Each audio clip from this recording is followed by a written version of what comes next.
Good morning, dear students. My name is Pawan Kumar Sharma. I am the faculty of Electrical Engineering Department in SDIT College dosa. आज हम transformer से संबंधित कल part 6 में हमने voltage regulation के बारे में डिस्कस किया था। आज हम वोल्टेज रेगुलेशन के बारे में डिस्कस करेंगे कि voltage regulation, maximum voltage regulation कब प्राप्त होगा और जीरो वोल्टेज रेगुलेशन कब प्राप्त होगा। हम वोल्टेज रेगुलेशन के बारे में डिस्कस करने जा रहे हैं। Transformer part 7 BTech third sem electrical branch, electrical machine से रिलेटेड ट्रांसफार्मर टॉपिक है हमारा, जिसमें हम बात कर रहे हैं approximate per unit voltage regulation के बारे में। Approximate per unit voltage regulation, approximate per unit regulation at lagging power factor cos phi power factor पर जो approximate per unit volt regulation है lagging power factor cos phi पर, वो निम्नलिखित फॉर्मूले के द्वारा दिया जाता है। नीचे है वोल्टेज रेगुलेशन E बराबर हमने निकाला था तो E2 माइनस के B2 upon B2 for lagging power factor के लिए ये वोल्टेज रेगुलेशन हमने कल पार्ट नंबर 6 में डिराइव किया था। ये इक्वेशन डिराइव की थी वोल्टेज रेगुलेशन के लिए फॉर लैगिंग पावर फैक्टर। तो I2 Re2 cos of phi 2 plus के I2 Xe2 sine of phi 2 upon B2।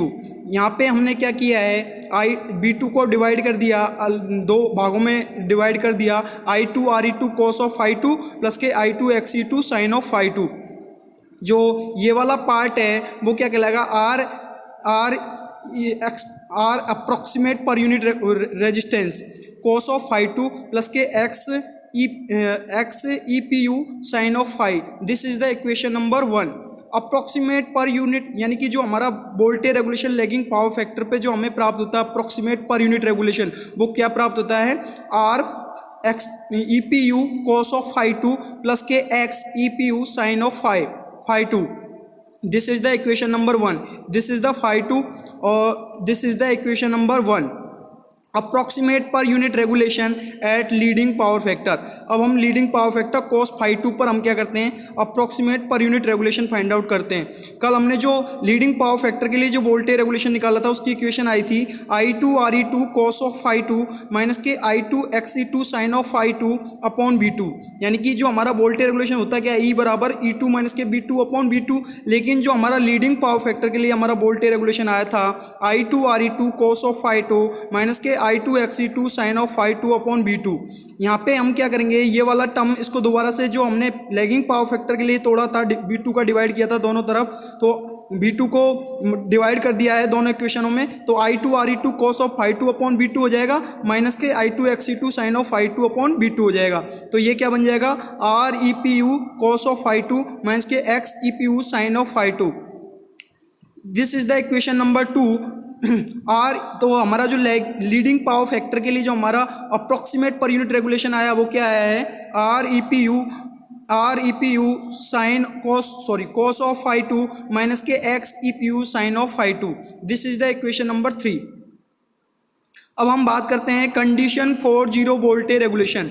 Zero voltage regulation के लिए क्या कंडीशन है, अप्रॉक्सीमेट वोल्टेज रेगुलेशन ये है I2 Re2 cos of phi 2 plus के I2 Xe2 sine of phi 2 upon B2 for zero voltage regulation. Zero voltage regulation के लिए क्या करेंगे, इस वाली टर्म को किसके बराबर करेंगे, जीरो के बराबर करेंगे। तो I2 Re2 cos of phi 2 plus के I2 Xe2 sine of phi 2 upon B2 equal to zero. तो यहाँ से क्या मिलेगा हमको, I2 Re2 cos of phi 2 plus के I2 Xe2 sine of phi 2 equal to zero. B2 multiply होगा zero से तो जीरो हो जाएगा। तो क्या इक्वेशन क्या मिल गई, ये वाली इक्वेशन मिल गई। इसको हम क्या करते हैं, एक को दूसरी तरफ भेज देते हैं। तो I2 Re2 cos of phi 2 ये इधर की तरफ जाएगा तो माइनस में जाएगा, माइनस के I2 Xe2 sine of phi 2। यहाँ से हम निकालते हैं sine phi 2 upon cos phi 2 बराबर क्या आएगा, माइनस के I2 Re2 upon I2 Xe2। I2 से I2 कैंसिल आउट हो गया तो sine phi 2 upon cos phi 2 होता क्या है, tan फाई 2 बराबर माइनस के Re2 upon Xe2। This is the equation number 3। यहाँ से यदि फाई 2 की वैल्यू हम निकालेंगे तो फाई 2 बराबर क्या आ जाएगा, माइनस का tan inverse Re2 upon Xe2। This is the equation number 4। The negative sign indicates, negative sign ये इंडिकेट कर रहा है that zero voltage regulation occurs, zero voltage regulation हमें मिलता है व्हेन लोड इज कैपेसिटिव, जब लोड क्या है कैपेसिटिव है, that is the power factor is leading. इसका मतलब यानी कि पावर फैक्टर जब लीडिंग नेचर का है या कैपेसिटिव लोड है उस टाइम पे हमें क्या मिलता है, जीरो वोल्टेज रेगुलेशन प्राप्त होता है। जीरो वोल्टेज रेगुलेशन हमें जब मिलता है जब लोड हमारा कैपेसिटिव लोड है, और इसका मतलब जो कैपेसिटिव लोड होता क्या है, जिसका पावर फैक्टर जिसमें क्या कर रहा हो, लीड कर रहा हो, this that is called capacitive load. अब है condition for maximum voltage regulation. यहाँ पे मैक्सिमम वोल्टेज रेगुलेशन की हम कंडीशन देखेंगे। For maximum voltage regulation, maximum voltage regulation के लिए d/d∅2 regulation equal to zero, मतलब जो रेगुलेशन का विद रेस्पेक्ट टू ∅2 डिफरेंशिएशन करना है वो किसके बराबर आना चाहिए, जीरो के बराबर। This is the assumption d/d∅ regulation equal to zero. तो हम क्या करेंगे, d/d∅2 तो ज्यों की त्यों यहाँ पे हमने रेगुलेशन की वैल्यू पुटअप कर दी, तो I2 Re2 cos of ∅2 plus के I2 Xe2 sine of ∅2 upon V2 equal to zero. अब हमको क्या करना है, ∅2 के रेस्पेक्ट में हमको इसका डिफरेंशिएशन करना है इस वाली इक्वेशन का। तो इस वाली इक्वेशन का हम ∅2 के रेस्पेक्ट में यदि हम डिफरेंशिएशन करेंगे तो क्या आएगा, cos ∅2 का डिफरेंशिएशन क्या हो जाएगा, माइनस के साइन ∅2, तो ये वाली इक्वेशन क्या बन जाएगी, I2 Re2 क्या है, कांस्टेंट है, तो माइनस के I2 Re2 साइन ऑफ ∅2। अब साइन प्लस का I2 Xe2 साइन ∅2 का हमें डिफरेंशिएशन करना है विद रेस्पेक्ट टू ∅2, तो साइन ∅2 का डिफरेंशिएशन क्या होता है, cos ∅2, और I2 Xe2 कांस्टेंट है, तो क्या आ गया, I2 Xe2 cos ऑफ ∅2 किसके बराबर है, भी जीरो के बराबर है। तो अब जो हम माइनस के यहाँ पे इस वाली टर्म को जीरो से मल्टीप्लाई करेंगे तो जीरो हो जाएगा, b2 को जीरो से मल्टीप्लाई करेंगे तो जीरो हो जाएगा, और इसका हमने डिफरेंशिएशन कर दिया cos ∅2 का माइनस के साइन ∅2 और साइन ∅2 का cos ∅2 इक्वल टू जीरो। तो यहाँ से हमने इस वाली इक्वेशन को यहाँ पे रहने दिया, माइनस के I2 Re2 साइन ऑफ ∅2, इस वाली इक्वेशन को इधर की तरफ ले गया तो माइनस के I2 Xe2 cos ऑफ ∅2 में चला गया, माइनस से माइनस कैंसिल आउट हो गया, तो साइन ∅2 अपॉन cos ∅2 बराबर क्या आ जाएगा, I2 Xe2 upon I2 Re2, I2 से I2 कैंसिल आउट हो जाएगा, तो साइन ∅2 अपॉन cos ∅2 होता क्या है, tan ∅2, और tan ∅2 बराबर क्या आ जाएगा, Xe2 अपॉन Re2। यहाँ से यदि हम ∅2 की वैल्यू निकालेंगे तो क्या आ जाएगा, tan inverse Xe2 upon Re2। चूंकि हम ये जानते हैं cos ∅ यानी पावर फैक्टर क्या होता है, रेजिस्टेंस अपॉन इम्पीडेंस का रेशियो क्या कहलाता है, पावर फैक्टर, तो cos ∅2 बराबर क्या आ जाएगा, Re2 upon Ze2। Re2 is the equivalent resistance referred to secondary side, Ze2 is the equivalent impedance referred to secondary side. The maximum voltage regulation occurs at the lagging power factor of the load. Maximum voltage regulation हमें lagging load के lagging power factor पर हमें प्राप्त होता है। Maximum voltage regulation यदि हमारा load lagging power factor वाला है, लैगिंग पावर फैक्टर पर ऑपरेट हो रहा है, तो उस टाइम पे हमें मैक्सिमम वोल्टेज रेगुलेशन मिलता है। The lagging power factor angle of the load is equal to angle of equivalent impedance of transformer. जो lagging power factor angle of the load का जो लैगिंग पावर फैक्टर का angle है वो किसके बराबर आता है, angle of equivalent impedance of transformer. Equivalent impedance transformer के इक्विवेलेंट इम्पीडेंस के एंगल के बराबर आता है। Maximum value of voltage regulation, तो ये हमारी अभी इक्वेशन आई थी पिछली वाली इक्वेशन से, देखो यहाँ से जो 1/b2 I2 Re2 upon cos ∅2 की जगह क्या लिख दिया, जो यहाँ पे cos ∅2 था 1/b2 I2 Re2 cos of ∅2 plus के I2 Xe2 साइन ऑफ ∅2 था, तो इसकी जगह हमने क्या किया है, cos ऑफ ∅2 की जगह वैल्यू पुट कर दी, तो 1/b2 I2 Re2 upon Ze2 plus के I2 Xe2 साइन ∅2 की जगह क्या वैल्यू पुट कर दी, Xe2 अपॉन Ze2, तो 1/b2 यहाँ से हम क्या करेंगे, I2 Re2 cos of 1/b2 I2, ये जो दिखाया है नीचे बताया है कि I2 Re2 ये वाली टर्म में क्या है, cos ∅2 है, प्लस के I2 Xe2 ये वाली जो टर्म में Xe2 अपॉन Ze2 ये क्या है, साइन ∅2 है। तो इस वाली इक्वेशन से क्या आ गया, 1/b2 ब्रैकेट स्टार्ट RE2 को RE2 से मल्टीप्लाई करेंगे तो RE2 स्क्वायर प्लस के I2 XE2 को XE2 से मल्टीप्लाई करेंगे तो XE2 का स्क्वायर अपॉन ZE2। एलसीएम लेके इसको हल कर लेंगे तो हमारा क्या आ जाएगा, एलसीएम लिया ZE2 तो एलसीएम लेके हल करेंगे तो ये वाली इक्वेशन आ जाएगी 1/b square bracket start I2 RE2 का स्क्वायर प्लस के I2 XE2 का square upon ZE2।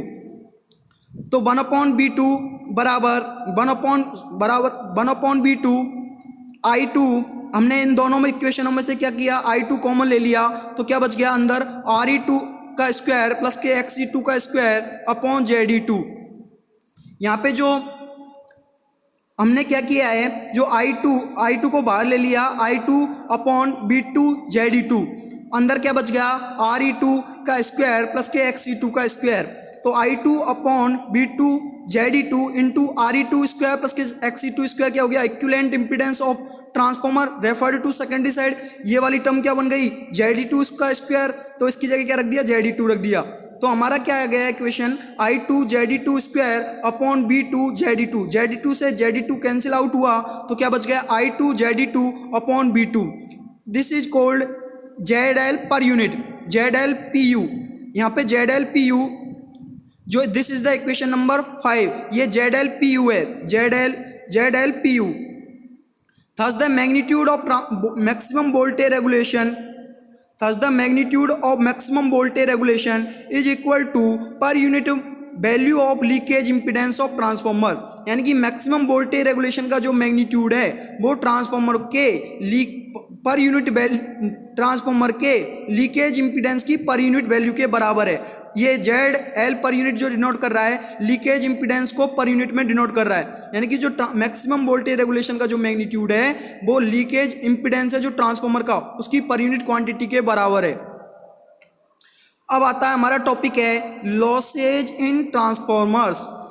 The losses which occurs in transformers, losses जो ट्रांसफॉर्मर में होते हैं, पहला है आयरन लॉस या इसको कोर लॉस बोलो या कांस्टेंट लॉस। इसका 3 नाम है, आयरन लॉस बोलो, कोर लॉस बोल दो, कांस्टेंट लॉसेज। मतलब ये जो हमारा जो आयरन लॉसेज हैं कोर लॉसेज बोल सकते हैं, कांस्टेंट लॉसेज बोल सकते हैं। दूसरा हमारा लॉस है copper loss, I2R loss, variable loss या ओहेमिक लॉस। तो हमारे जो ट्रांसफॉर्मर में लॉसेज होते हैं वो 2 तरीके के होते हैं। पहला होता है आयरन लॉस या इसको कोर लॉस भी बोल सकते हैं या कांस्टेंट लॉस भी बोल सकते हैं। दूसरा हमारा होता है कॉपर लॉस या I2R लॉस या वेरिएबल लॉस या ओहेमिक लॉस। सबसे पहले बात करते हैं आयरन लॉस के बारे में। Iron loss, core loss and constant loss या और कांस्टेंट लॉस। आयरन लॉस को कोर लॉस बोल सकते हैं और कांस्टेंट लॉस भी बोल सकते हैं। तो iron loss occurs in the magnetic core of the transformer. Iron loss कहाँ होते हैं, ट्रांसफॉर्मर की मैग्नेटिक कोर में होते हैं। This loss is the sum of hysteresis loss and eddy current loss. यानी कि जो आयरन लॉस या कोर लॉस हैं वो क्या होता है, हिस्टेरेसिस लॉस PH और एडी करंट लॉस P का सम होता है, योग होता है। तो PI बराबर PH प्लस के P, यानी आयरन लॉस किसके बराबर आ गया, हिस्टेरेसिस लॉस प्लस के eddy current loss. This is the equation number 1। अब हम the hysteresis and eddy current losses are given by. Hysteresis और एडी करंट लॉसेज को निम्न प्रकार दिया जाता है, PH बराबर KH into F into BM की power X। This is the equation number 2। where PH denotes hysteresis losses, KH is the hysteresis constant, F is the frequency, BM is the maximum flux density, P इसी तरीके से AD current loss के लिए क्या है, P बराबर KE F square BM square. where KH is the proportionality constant, जहाँ पर KH proportionality constant है, which depends upon the volume and quality of core material and units used। यानी कि ये KH है जो proportionality constant है जो core material की quality और volume के ऊपर डिपेंड करता है और जो यूनिट हम उपयोग में ले रहे हैं उसके ऊपर डिपेंड करता है। KE भी एक प्रोपोर्शनलिटी कांस्टेंट है whose value depends upon the volume and resistivity of the core material। ये KE जो प्रोपोर्शनलिटी कांस्टेंट है जिसकी वैल्यू जिसकी वैल्यू कोर मटेरियल के वॉल्यूम और रेसिस्टिविटी के ऊपर डिपेंड करती है, थिकनेस ऑफ लेमिनेशन, लेमिनेशंस की थिकनेस के ऊपर डिपेंड करती है, एंड यूनिट्स यूज्ड, और जो हम यूनिट उपयोग में ले रहे हैं उसके ऊपर डिपेंड करती है। BM is the maximum flux density in the core. BM क्या है? मैक्सिमम फ्लक्स डेंसिटी है कोर में, इसकी यूनिट होती है टेस्ला, और BM बराबर क्या होता है? फाई अपॉन ए, यानी फाई एम अपॉन ए। मैक्सिमम फ्लक्स डेंसिटी का फॉर्मूला होता है BM बराबर फाई एम अपॉन ए, और इसकी जो यूनिट होती है वो क्या होती है? Tesla. F is the frequency of alternating flux. F क्या है? अल्टरनेटिंग फ्लक्स की फ्रीक्वेंसी है, इसको हम हर्ट्ज में लेते हैं, इसकी यूनिट क्या होती है? हर्ट्ज। द कंपोनेंट X, जो हमारा कंपोनेंट जो फॉर्मूले में दिखाया गया था, इज कोल्ड स्टीनमैन्स कांस्टेंट। जो कंपोनेंट X है, BM की पावर X आया था ना फॉर्मूले में, वो जो कंपोनेंट X है वो स्टीनमैन्स कांस्टेंट कहलाता है। Its value varies from 1.5 to 2.5 depending upon the magnetic properties of the material. जो कंपोनेंट X है वो स्टीनमैन्स कांस्टेंट कहलाता है, और इसकी वैल्यू मटेरियल की मैग्नेटिक प्रॉपर्टी के ऊपर डिपेंड करती है, और इसकी वैल्यू जो वेरी करती है वो 1.5 से 2.5 तक वेरी करती है, और किसके ऊपर डिपेंड करती है? मटेरियल की मैग्नेटिक प्रॉपर्टीज के ऊपर डिपेंड करती है। द टोटल कोर लॉस या iron loss can be written as, तो इसलिए टोटल आयरन लॉसेज को हम इस तरीके से लिख सकते हैं, PI बराबर PH plus KP। PH is the hysteresis loss, P is the eddy current loss. तो PI बराबर PH की जगह वैल्यू पुटअप करी तो KH F BM की पावर X प्लस के PE KE F square BM square. This is the equation number 4। Since the applied voltage is approximately equal to the induced voltage, चूंकि जो हमारा applied voltage है वो induced voltage के लगभग बराबर आता है, तो B1 बराबर E1 4.44 5M FT1। ये हमने EMF इक्वेशन जो ट्रांसफार्मर की निकाली थी उससे इसके डिस्कस किया था, तो इसकी जगह 4.4 तो जो कि त्यों, और 5M की यदि BM बराबर 5M अपॉन ए होता है, वहाँ से 5M की वैल्यू निकालेंगे तो क्या आ जाएगी? BM into AI। तो 5M की जगह क्या रख दिया? BM इंटू AI F जो कि त्यों इंटू T1। तो हमारा जो B1 बराबर क्या आ गया? 4.44 BM AI F T1। T1 is the thickness of the core, BM is the maximum flux density, AI is the area of cross section, और F is the frequency। Maximum flux density की unit होती है Tesla. यहाँ से यदि BM की value हम निकालेंगे तो BM बराबर क्या आ जाएगा? B1 upon 4.44 AI F T1। This is the equation number 7। AI is the area of cross section of core in metre square. तो PH बराबर क्या होगा? और PH बराबर क्या था हमारा? जो PH बराबर KH F BM की पावर X। तो KH F तो हमने लिखा जो कि त्यों, BM की पावर X पे हमने क्या किया? BM की वैल्यू पुट कर दी। दिस इक्वेशन नंबर 7 से हमने क्या किया? BM की वैल्यू पुट कर दी, तो B1 upon 4.44 AI F T1 का पावर X। तो PH बराबर क्या आ जाएगा? KH 1 अपॉन 4.44 AI T1 की power X into F B1 upon F की power X।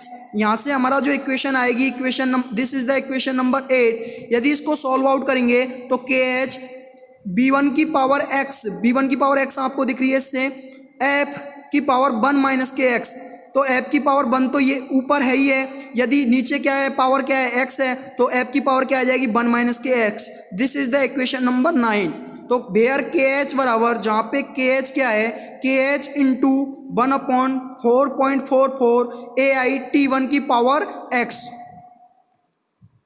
Put KH value in equation number 8। अब इक्वेशन नंबर 8 में हमें क्या करनी है? KH की वैल्यू पुट करनी है। This relation shows that equation 8 and equation 9 shows that hysteresis loss depends upon the applied voltage and frequency. यानी कि जो इक्वेशन नंबर 8 और 9 वाला जो रिलेशन है वो ये दिखा रहा है कि हिस्टेरेसिस लॉस अप्लाइड वोल्टेज और फ्रीक्वेंसी के ऊपर डिपेंड करता है। Also PE। अब एडी करंट लॉस के बारे में बात करते हैं, तो एडी करंट लॉस क्या आया था हमारा? PE बराबर क्या था? KE F square BM square. तो KE तो PE बराबर KE F स्क्वायर जो कि त्यों, BM की वैल्यू पुट कर दी, मैक्सिमम फ्लक्स डेंसिटी की वैल्यू हमने पुट अप कर दी है, तो ये value B1 upon 4.44 AI T1 F का होल स्क्वायर। वेयर KE बराबर, जहाँ पे KE की वैल्यू क्या है? This is the equation number 4। Sorry, this is the equation number 9 where K ई बराबर क्या है, के ई एफ 1/4.44 AIT1 का होल स्क्वायर, यानी कि जो ये वाला P बराबर क्या आ जाएगा यहाँ से, इस वाली इक्वेशन से यदि इसमें के ई का वैल्यू पुट करोगे तो P बराबर क्या आ जाएगा, के ई B1 का स्क्वायर। के ई ये वाला सारा टर्म क्या हो गया, के ई हो गया, एक कांस्टेंट हो गया, तो P बराबर क्या आ जाएगा, K E B1 square. This is the equation number 10। This relation shows that, ये रिलेशन ये दिखाता है, the eddy current loss is proportional to the square of applied voltage, कि जो हमारे एडी करंट लॉसेज हैं वो अप्लाइड वोल्टेज के स्क्वायर के प्रोपोर्शनल होते हैं। इक्वेशन नंबर 10 हमको ये दिखा रही है कि जो हमारा एडी करंट लॉस है वो अप्लाइड वोल्टेज B1 के स्क्वायर के प्रोपोर्शनल है, and it is independent of frequency, और यह फ्रीक्वेंसी के ऊपर डिपेंड नहीं करता है। तो B1 बराबर क्या था हमारा 4.44 BM AIF T1, तो B1 is directly proportional to BM into F, यानी कि B1 है वो डायरेक्टली प्रोपोर्शनल किसके, BM इंटू F के। यहाँ पे हमारा जो AI है, एरिया ऑफ क्रॉस सेक्शन है, वो कांस्टेंट है, T1 थिकनेस हमको पता होती है, नॉन होती है, तो ये भी वैल्यू कांस्टेंट है, तो B1 किसके डायरेक्टली प्रोपोर्शनल हो गया, BM इंटू F के। This is the equation number 11। Therefore for any given voltage, इसलिए कोई भी दिए हुए वोल्टेज के लिए इफ F डिक्रीज्ड, यदि F को डिक्रीज करते हैं तो BM इंक्रीज, यदि F को डिक्रीज करेंगे तो BM की वैल्यू क्या होगी, इंक्रीज होगी। सिमिलरली इफ F इंक्रीजेज, यदि F को बढ़ाते हैं तो BM क्या होगा, डिक्रीज होगा। BM is the maximum flux density. The total core loss can be written as, इसलिए हम जो टोटल कोर लॉसेज हैं उनको इस तरीके से लिख सकते हैं, PI आयरन लॉस या कोर लॉस बराबर हिस्टेरेसिस लॉस प्लस के एडी करंट लॉस। तो PI बराबर PH की वैल्यू पुट अप कर देते हैं यहाँ पे हम, KH B की पावर x F की पावर 1 माइनस KX प्लस के P की जगह एडी करंट की वैल्यू पुट कर देते हैं, एडी करंट लॉस की, KE B square. This is the equation number 12। अब आता है हमारा कॉपर लॉस या आई स्क्वायर आर लॉस या वेरिएबल लॉस या ohmic losses. Copper loss is the I square R loss, copper loss I square R loss है which takes place in primary and secondary winding, जो transformer की primary और secondary winding में होता है, because of the binding resistance, क्योंकि binding resistance के कारण प्राइमरी और सेकेंडरी वाइंडिंग में कॉपर लॉस होता है। The total copper loss in A transformer, तो टोटल कॉपर लॉस ट्रांसफॉर्मर में क्या आ जाएंगे, primary winding copper loss plus के सेकेंडरी वाइंडिंग कॉपर लॉस। तो टोटल कॉपर लॉस का फॉर्मूला क्या हो गया, प्राइमरी वाइंडिंग में जो कॉपर लॉस हो रहा है प्लस के सेकेंडरी वाइंडिंग में जो कॉपर लॉस हो रहा है। तो PC बराबर, यानी कि PC डिनोट कर रहा है कॉपर लॉस को, I1 square R1 is the primary winding copper loss और I2 square R2 is the secondary winding copper loss, and the sum of these two losses, primary winding and secondary winding, is called total copper loss in a transformer. This is the equation number 13. Since हम ये we know that I1 T1 बराबर क्या होता है, I2 T2 के बराबर आता है। यहाँ से हम I1 की वैल्यू कैलकुलेट करेंगे तो क्या आ जाएगी, I2 upon I1 into T2। Put the value of I1 in equation number 13।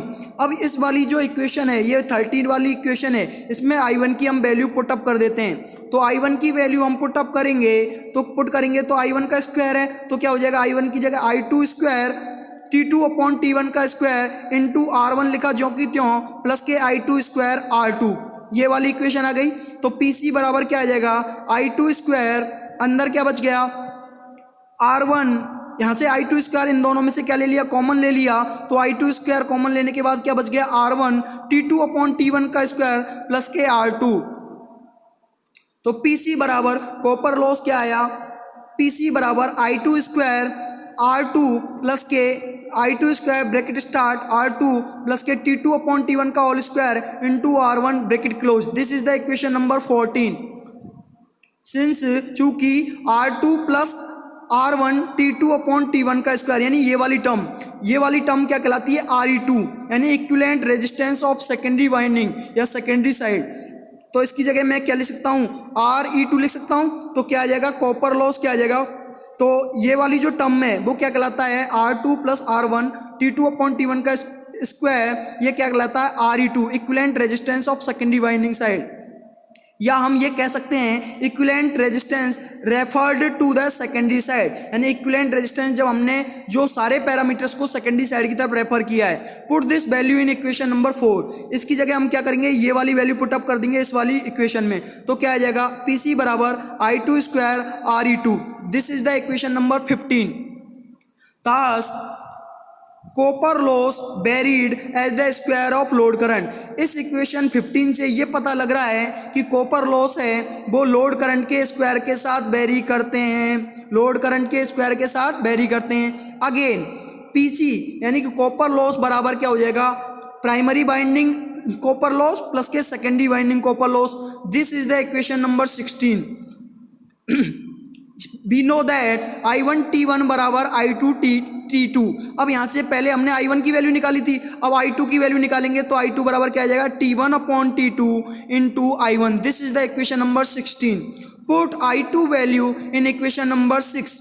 अब यहाँ पे जो I2 की वैल्यू है वो इसमें इक्वेशन नंबर 6 में हम 16 में पुट करेंगे तो PC बराबर क्या आएगा, I1 स्क्वायर R1 प्लस के, अब इसमें वैल्यू पुट अप कर दी हमने I2 स्क्वायर की, तो I2 स्क्वायर की जगह हमने वैल्यू पुट अप करी तो क्या आया, T1 अपॉन T2 का square into I1 square into R2 है ये, तो PC बराबर जो हमारा लॉस है वो क्या आया, I1 स्क्वायर R1 प्लस के I1 प्लस के bracket start I1 T1 upon T2 का होल स्क्वायर इंटू R2, तो PC बराबर यहाँ से I1 स्क्वायर, इन वाली दोनों इक्वेशन में से I1 स्क्वायर कॉमन ले लिया तो क्या बच गया अंदर, R1 plus T1 upon T2 का square into R2, this is the equation number 17।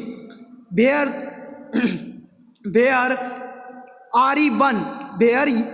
R1 plus T1 upon T2 का whole square into R2 denotes Re1, यानी where Re1 denotes the equivalent resistance refer to primary winding. तो इसकी जगह क्या लिख सकता हूँ मैं, इस वाले पोर्शन की जगह क्या लिख सकता हूँ मैं, Re1 लिख सकता हूँ, तो इसकी जगह मैंने क्या लिख दिया, PC बराबर I1 square Re1, where Re1 is the equivalent resistance refer to primary winding, this is called primary winding copper loss.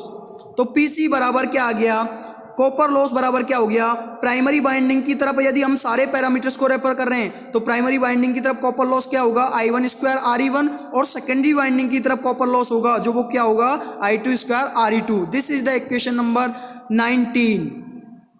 अब है हमारा अगला है stray loss. Leakage flux in A transformer में जो लीकेज फ्लक्स है produces eddy currents in the conservator tanks. Leakage flux जो transformer में होता है वो कंजर्वेटर टैंक में एडी करंट प्रोड्यूस करता है, these eddy current produce losses, ये एडी करंट लॉसेज प्रोड्यूस करते हैं ट्रांसफॉर्मर में।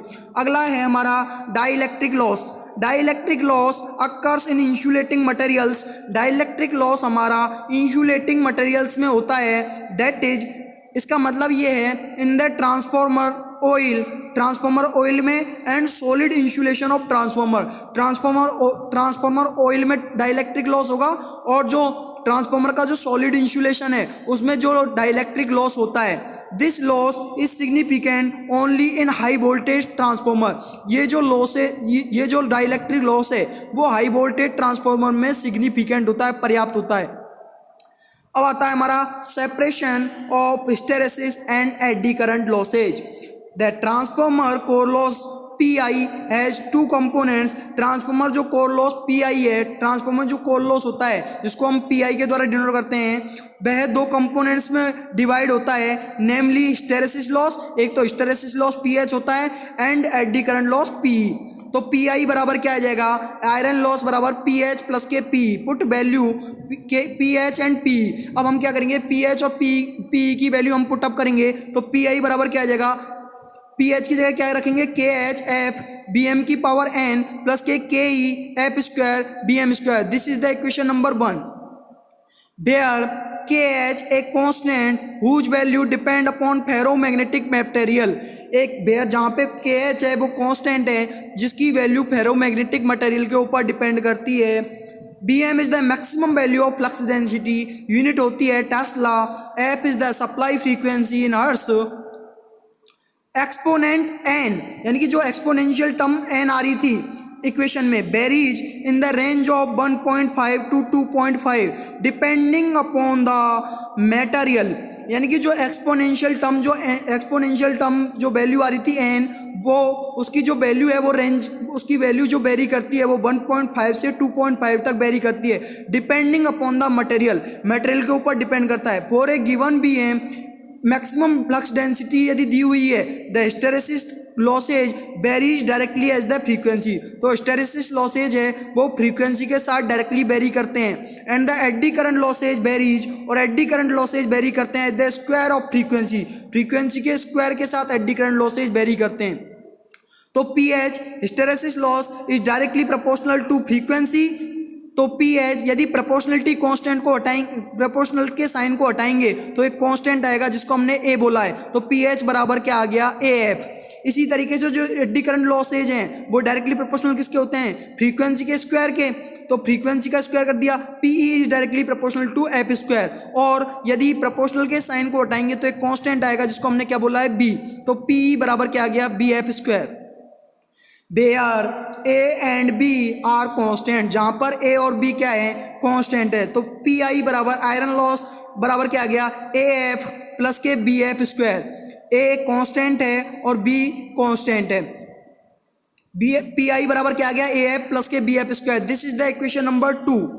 For separation of these two losses, इन दोनों लॉसेज को सेपरेट करने के लिए the no load test is performed on the transformer में हम नो लोड टेस्ट परफॉर्म करते हैं। However the primary of the transformer is connected to a variable frequency and variable sinusoidal supply and secondary is open circuited, यानी कि primary जो transformer की primary winding है उसको वेरिएबल फ्रीक्वेंसी और variable sinusoidal supply से कनेक्ट करते हैं और सेकेंडरी को क्या रखते हैं, ओपन सर्किट रखते हैं। तो बी बराबर क्या आ गया, बी बराबर ई, यानी सप्लाई वोल्टेज ईएमएफ इंड्यूस हो रहा है उसके बराबर है, तो सप्लाई वोल्टेज बी बराबर ई बराबर क्या आ गया, 4.44 F phi M F B upon F. यहाँ से यदि बी अपॉन एफ का रेशियो निकालेंगे तो बी अपॉन एफ बराबर क्या आ जाएगा, 4.44 बी एम, फाई एम की जगह क्या लिख दिया, B M into A I into T. ये वाला जो है एफ नहीं है, ये क्या है, टी है, F phi M into T. यहाँ पे ये गलत छप गया है, गलत लिखाई आ गया, तो यहाँ पे क्या है, एफ की जगह क्या है, टी, तो बी अपॉन एफ बराबर क्या आ जाएगा, 4.44 B M into A I T, where T is the thickness of the core. This is the equation number 4। For any transformer T and A I are constant, कोई भी transformer के लिए जो thickness है कोर की और A I area of cross section है वो क्या होता है, कांस्टेंट होता है। Therefore B M will remain constant, इसलिए बी एम की वैल्यू भी क्या होती है, कांस्टेंट होती है, यानी कि टी कांस्टेंट है और ए आई कांस्टेंट होता है, इसलिए जो B M maximum flux density है वो भी क्या होगी है, कांस्टेंट होगी। If the test is conducted, यदि हम टेस्ट कंडक्ट करते हैं, so that the ratio B upon F is kept constant, ताकि हम जो बी अपॉन एफ का जो रेशियो है उसको कांस्टेंट रख सकें। Dividing equation number 2 by F, ये जो इक्वेशन नंबर 2 आई थी हमारी, पी आई बराबर ए एफ प्लस के बी एफ स्क्वायर, इस वाली इक्वेशन को एफ के द्वारा डिवाइड करेंगे दोनों तरफ, तो पी आई अपॉन एफ बराबर क्या आ जाएगा, A F upon F plus के B F square upon F. P I upon F, F से एफ कैंसिल आउट हो गया तो यहाँ पे क्या बच गया, ए, यहाँ पे एफ से एफ कैंसिल आउट हो गया तो यहाँ पे क्या बच गया, प्लस के B F. This is the equation number 5। During this test, इस टेस्ट के दौरान the applied voltage V and the frequency of F are varied together, इस टेस्ट के दौरान हम अप्लाइड वोल्टेज और फ्रीक्वेंसी को साथ साथ वेरी कराते हैं, so that B upon F is kept constant, ताकि जो हमारा B अपॉन एफ का रेशियो है वो क्या हो जाए, कांस्टेंट हो जाए। The core loss is obtained at different frequency, चूँकि जो कोर लॉसेज है वो अलग अलग फ्रीक्वेंसी पर प्राप्त होते हैं। A graph of P I upon F versus frequency, P I upon F और फ्रीक्वेंसी एफ के सापेक्ष एक ग्राफ प्लॉट किया गया है। This graph is straight line, ये ग्राफ स्ट्रेट लाइन है। This graph is a straight line A B of the lines Y बराबर एम एक्स प्लस सी, ये ग्राफ एक स्ट्रेट लाइन ग्राफ है जो ए बी की तरफ स्ट्रेट लाइन है, मतलब जो स्ट्रेट लाइन प्राप्त हो रही है वो ए से लेके बी तक प्राप्त हो रही है। ऑफ द लाइन्स, जो लाइन की जो इक्वेशन है बाई बराबर M X plus C as shown in figure. Straight line की इक्वेशन क्या होती है, बाई बराबर M X plus C, P I यानी कि ये जो ग्राफ प्लॉट किया गया है पी आई अपॉन एफ और फ्रीक्वेंसी के बीच में, तो ये स्ट्रेट लाइन हमें ग्राफ मिल रहा है where this is the point A and this is the point B. A point से लेके बी पॉइंट तक जो हमें ग्राफ मिल रहा है वो क्या मिल रहा है, स्ट्रेट लाइन मिल रहा है। Variation of P I upon F with F, यानी फ्रीक्वेंसी के साथ जो पी आई अपॉन एफ है वो किस तरीके से वेरी करेगा। The intercept of the straight line on the vertical axis gives ए, यदि हम स्ट्रेट लाइन को वर्टिकल एक्सिस पर यदि हम इंटरसेप्ट कराते हैं तो वो हमें क्या देता है, ए देता है, यानी कि स्मॉल ए ये वाला देता है। And the slope of the line A V gives B, और जो लाइन की जो स्लोप है, ढाल है, वो क्या देती है, B.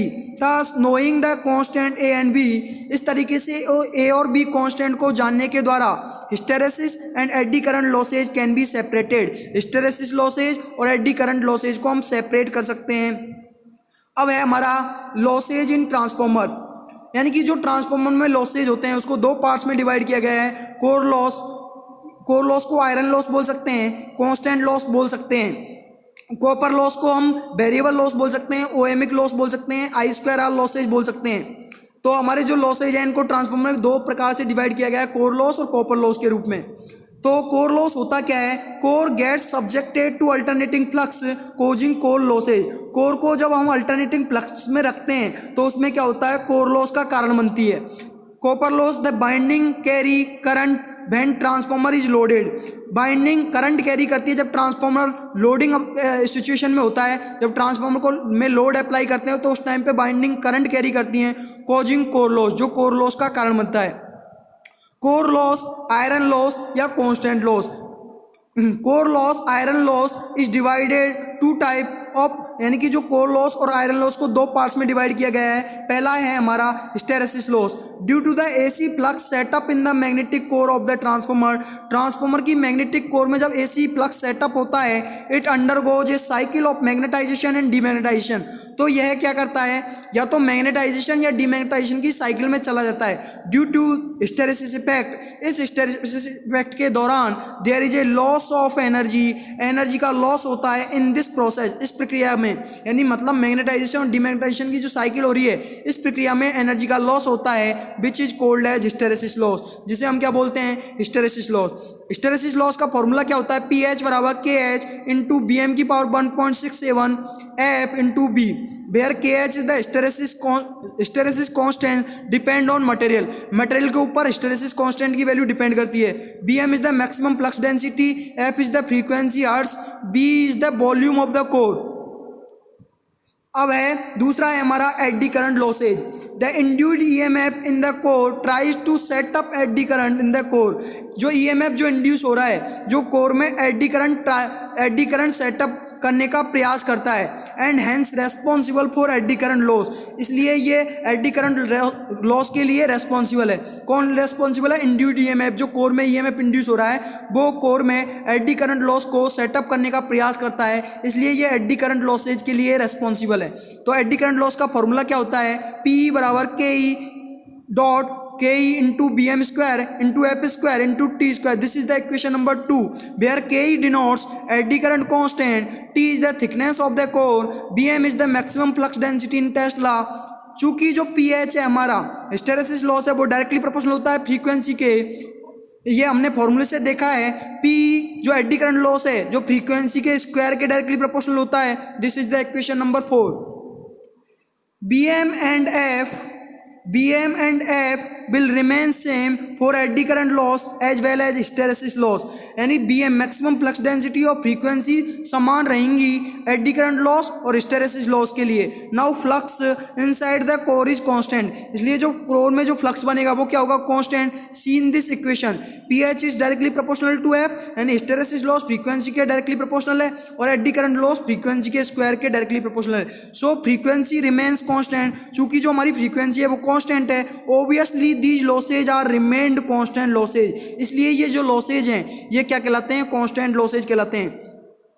Now flux in the core is almost constant, चूंकि जो कोर में जो फ्लक्स बन रहा है वो कांस्टेंट है।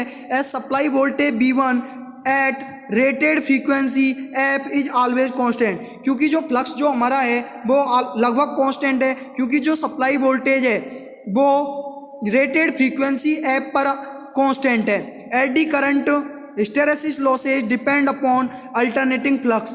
एडी करंट लॉसेज और हिस्टेरेसिस लॉसेज दोनों अल्टरनेटिंग फ्लक्स पर डिपेंड करते हैं, but alternating flux has been called by the supply voltage. लेकिन जो अल्टरनेटिंग फ्लक्स जो बनता है वो सप्लाई वोल्टेज के द्वारा बनता है। इट विल रिमेन सेम, इसलिए यह समान रहेगा। And hence flux will remain same, इसलिए जो फ्लक्स है वो भी समान रहेगा। सो वी कैन से, इसलिए हम ये कह सकते हैं PE and PH losses are constant losses. PE और पीएच लॉसेज हैं वो क्या कहलाते हैं? कांस्टेंट लॉसेज कहलाते हैं। अब हमारा जो क्वेश्चन नंबर बनता है, how can reduce hysteresis losses in transformer. Transformer में हम हिस्टेरेसिस लॉसेज को कैसे कम कर सकते हैं? तो कैसे कम कर सकते हैं? High grade core material like silicon steel, यानी कि बेस्ट क्वालिटी, यदि कोर मटेरियल का जो क्वालिटी है वो बेस्ट होगी तो उससे हम हिस्टेरेसिस लॉसेज को कम कर सकते हैं। तो high grade core material like silicon steel, high grade का कोर मटेरियल उपयोग में लेंगे जैसे कि silicon steel. How can reduce AD current losses in transformer. Transformer में एडी करंट लॉसेज को कैसे कम कर सकते हैं? With lamination of smallest thickness, यानी कि स्मॉल थिकनेस की लेमिनेशन हमको ट्रांसफार्मर कोर पे करनी है, तो वहाँ से हम एडी करंट लॉसेज को हम क्या कर सकते हैं? रिड्यूस कर सकते हैं with lamination of small thickness. Small thickness की लेमिनेशन उपयोग लेने के साथ हम एडी करंट लॉसेज को कम कर सकते हैं। अब आता है हमारा दूसरा loss, copper loss, variable loss, ohmic loss, I square loss. The copper loss are due to the power wasted in the form of I square R loss due to the resistance of primary and secondary winding। ये पहले भी बता दिया था कि जो copper loss है जो प्राइमरी और सेकेंडरी वाइंडिंग के रेजिस्टेंस के ऊपर डिपेंडेंट है। Copper loss are due to the power wasted in the form of I square R loss. Copper loss क्या होता है? आई स्क्वायर आर लॉसेज की फॉर्म में जो पावर लॉस हो रहा है due to the resistance of primary and secondary winding. Primary और सेकेंडरी वाइंडिंग के रेजिस्टेंस के दौरान आई स्क्वायर आर लॉस की फॉर्म में जो पावर जो वेस्टेज हो रही है वो क्या कहलाता है? Copper loss. तो पीसीयू कॉपर लॉस बराबर पीसीयू प्राइमरी वाइंडिंग प्लस के पीसीयू सेकेंडरी वाइंडिंग, यानी प्राइमरी वाइंडिंग की तरफ कॉपर लॉस प्लस के सेकेंडरी वाइंडिंग की तरफ copper loss is the total copper loss. This is the equation number 1। तो पीसीयू बराबर प्राइमरी वाइंडिंग की तरफ कॉपर लॉस कितना होगा? I1 स्क्वायर R1 प्लस के सेकेंडरी वाइंडिंग की तरफ कॉपर लॉस कितना हो गया? I2 square R2। This is the equation number 2 where PCU denotes total copper loss in transformer. तो क्या आ जाएगा? प्राइमरी वाइंडिंग की तरफ यदि कॉपर लॉस पूछता है तो क्या हो जाएगा? I1 स्क्वायर R1, और सेकेंडरी वाइंडिंग की तरफ कॉपर लॉस पूछता है तो क्या फॉर्मूला क्या हो जाएगा? I2 square R2। यदि टोटल कॉपर लॉस पूछता है तो पीसीयू बराबर क्या हो जाएगा? I1 स्क्वायर R1 प्लस के I2 square R2। This is the equation number 2। Copper loss depend upon the amount of load current. Copper loss load current की मात्रा के ऊपर डिपेंड करता है, लोड करंट की अमाउंट के ऊपर डिपेंड करता है। Which can be change depend upon the load connected. Which can be change जो चेंज हो सकता है depend upon the load connected. ये डिपेंड करता है किसके ऊपर? कितना हमने जो लोड कनेक्ट किया है सेकेंडरी की तरफ उसके ऊपर डिपेंड करता है। Hence copper losses are variable losses, इसलिए कॉपर लॉसेज क्या हैं? वेरिएबल लॉसेज होते हैं। टोटल लॉसेज बराबर क्या हो जाएगा? ट्रांसफार्मर में जो टोटल लॉसेज क्या हो जाएंगे? पीआई प्लस के पीसीयू, यानी आयरन लॉस प्लस के कॉपर लॉस। तो आयरन लॉस क्या होता है? हिस्टेरेसिस प्लस के एडी करंट लॉसेज का जो टोटल सम है वो क्या कहलाता है? Iron loss. तो इसकी जगह मैंने क्या लिख दिया? टोटल लॉस बराबर पीएच प्लस के पीई बराबर किसके होता है? पीआई के। और पीसीयू बराबर क्या हो गया? प्लस के I1 स्क्वायर R1 प्लस के I2 square R2। This is the equation number 3। अब आता है भाई rating of transformer is in BA या KVA। ट्रांसफार्मर की रेटिंग वोल्ट एम्पियर या किलो वोल्ट एम्पियर में क्यों होती है? Rating of any device depends upon the losses occurring in that device. कोई भी डिवाइस की जो रेटिंग है वो उस डिवाइस में जो लॉसेज हो रहे हैं उनके ऊपर डिपेंड करती है। इन transformer 2 types of losses present. Transformer में 2 तरीके के लॉसेज प्रेजेंट होते हैं। कोर लॉस होता है वो सप्लाई वोल्टेज पे डिपेंड करता है, जबकि जो कॉपर लॉस है वो depend on the current through the winding, यानी वाइंडिंग से कितना करंट पास हो रहा है उसके ऊपर कॉपर लॉस डिपेंड करता है।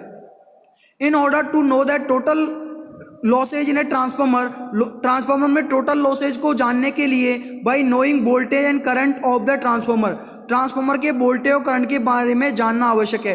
At the time of design, जब ट्रांसफार्मर हम डिजाइन कर रहे हैं तो डिजाइन के समय nature of the load is not known. तो हमें जो लोड का जो नेचर है वो हमें पता नहीं होता, यानी कि नेचर का मतलब है यहाँ से पावर फैक्टर से रिलेटेड, मतलब जो लोड का जो नेचर है वो हमें पता नहीं होता। So obviously power is become apparent power, इसलिए जो पावर है वो हमारी ऑब्वियसली क्या बन जाती है, एपरेंट पावर बन जाती है। क्योंकि जब हम ट्रांसफार्मर डिजाइन करते हैं तो उस टाइम पे लोड का हमें पता नहीं होता, जिससे उसका हमें जो लोड का नेचर है जैसे कि पावर फैक्टर पता नहीं होता, इसलिए जो हमारी ये पावर है वो क्या बन जाती है, एपरेंट पावर। और एपरेंट पावर को किस में मेजर करते हैं, वोल्ट एम्पियर में। इसकी यूनिट क्या होती है, वोल्ट एम्पियर या किलो वोल्ट एम्पियर।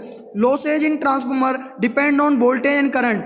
ट्रांसफार्मर में जो दोनों लॉसेज हो रहे हैं, आयरन लॉस और कॉपर लॉस या कोर लॉस और कॉपर लॉस, किसके ऊपर डिपेंड करते हैं, वोल्टेज और करंट के ऊपर, नॉट इन पावर फैक्टर, ना कि पावर फैक्टर के ऊपर।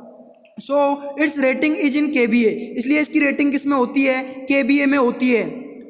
Thank you dear friends, thank you dear friends.